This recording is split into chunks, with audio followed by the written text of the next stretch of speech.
Assalamualaikum warahmatullahi wabarakatuh.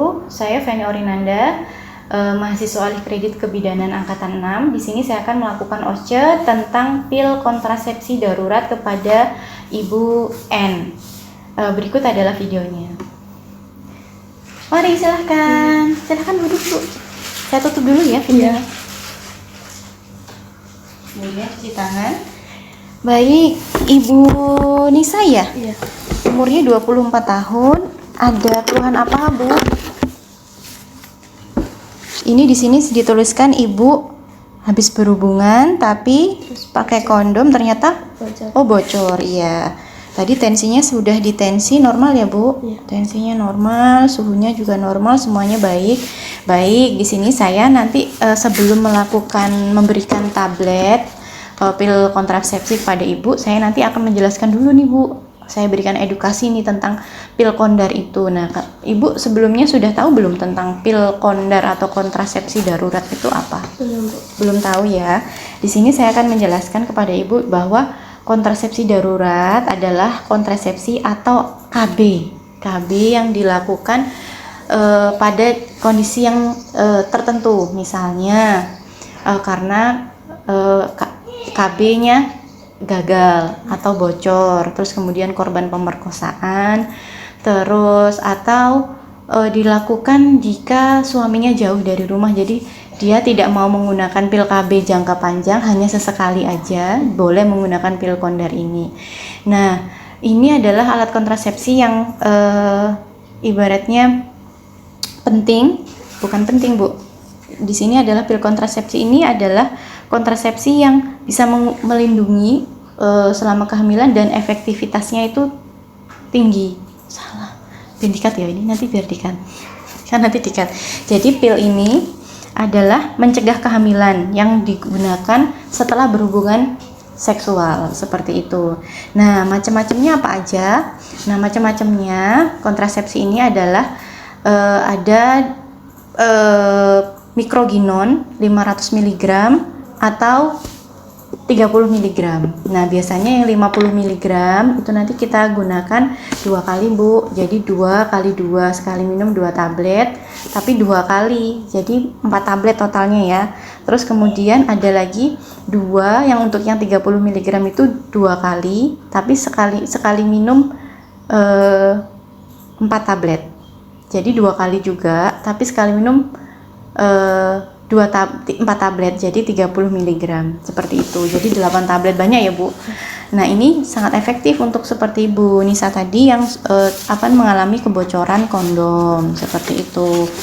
Nah, kemudian waktunya kapan Bu? Minumnya nanti segera. Ini udah ada 3 hari belum? Belum. Oh, belum ada. Oke, kalau belum ada 3 hari, nanti ini efektivitasnya bisa, karena ini waktu efektivitasnya sampai maksimal 72 jam aja atau 3 hari. Jadi kalau udah 3 hari nggak boleh lagi digunakan karena takutnya sudah hamil gitu ya Bu. Nah, ini kegunaannya dia nanti begitu minumnya, sebelum 72 jam langsung minum. Nanti kemudian minum yang kedua, dosis kedua nanti 12 jam setelahnya. Seperti itu. Jadi misalnya ini tadi Bu Nisa jam 11 ya. Ibu Nisa minum jam 11. Nanti minumnya lagi jam 11 malam. Harus minum ya Bu jam 11 malam.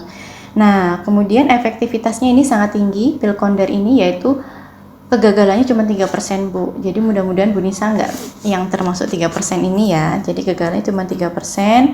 Terus ini adalah fungsinya gimana sih, apakah dia menghancurkan sel yang kehamilan itu? Enggak. Jadi kan diharapkan ini selama 72 jam ini sel telur dengan sperma itu belum bertemu Bu. Ya, nanti sebelum dia belum bertemu, obatnya atau pilnya ini akan merusak korpus luteum. Nah, korpus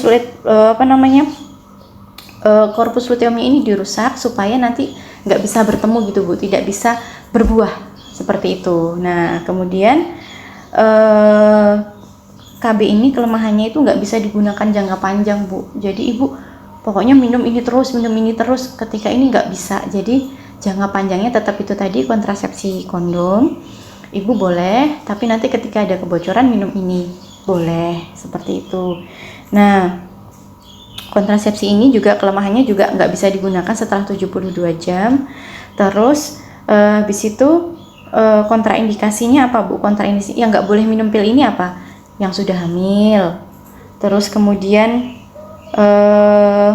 indikasinya, Bu. Jadi siapa aja yang boleh? Itu misalnya kegagalan KB seperti Ibu Nisa, misalnya menggunakan kondom tapi bocor, terus atau lupa minum pil misalnya, atau malah aku misalnya menggunakan kalender, harusnya Ibu tidak melakukan hubungan di tanggal ini, ternyata Ibu menggunakan tanggal ini, Ibu berhubungan dengan suami. Nah, Ibu boleh menggunakan pil kontrasepsi darurat ini. Boleh juga, biasanya yang paling sering itu kalau ada pemerkosaan, Bu. Jadi belum nikah, masih gadis, ternyata dia adalah korban pemerkosaan. Biasanya dari kepolisian itu nanti merujuk ke kesehatan dokes, namanya bidokes, badan kesehatan di kepolisian itu langsung memberikan pil kontrasepsi darurat supaya tidak terjadi kehamilan. Nah, kemudian selanjutnya adalah yang tidak boleh yang tidak boleh minum ini adalah yang hamil, udah ketahuan hamil, jangan minum ini gitu, karena juga percuma juga, tidak akan merubah kondisi dan malah nanti takutnya ada kecacatan dan sebagainya. Terus kemudian misalnya Ibu tensinya terlalu tinggi, ada kontraindikasi dan ada larangan untuk meminum pil hormonal, itu juga tidak boleh. Penyakit jantung juga sebaiknya tidak boleh menggunakan kontrasepsi ini. Nah, selanjutnya efek sampingnya, Bu, biasanya dia seperti minum pil kombinasi yang biasanya 1 bulan itu ada mual, bahkan sampai muntah, terus ngeflek, terus kemudian gangguan haidnya jadi nggak teratur, seperti itu ya, Bu. Nanti kalau ada tanda-tanda itu nggak apa-apa, mungkin nggak akan lama. Kalau Ibu merasa nggak nyaman, boleh kesini lagi, nanti diberikan obat untuk menghilangkan mualnya, pusingnya, seperti itu. Terus kontrol ulangnya kapan? Boleh kontrol ulangnya seperti saya jelaskan, Ibu misalnya terjadi hal-hal yang tidak diinginkan, misalnya kok muntahnya hebat banget, apa darahnya menjadi banyak waktu haid, Ibu segera kontrol ya, gitu. Ibu, dari yang saya jelaskan tadi ada yang ditanyakan? Tidak ada ya. Kalau gitu, kalau tidak ada yang ditanyakan, saya rasa cukup sesi kita hari ini. Terima kasih atas waktunya. Nanti segera diminum aja pil yang nanti kita bawakan. Terima kasih ya, Bu Nisa. Baik, setelah kemudian dilakukan edukasi, kemudian kita melakukan dokumentasi dengan cara SWOP, yaitu memasukkan data subjektif, data objektif, assessment, dan planning. Terima kasih.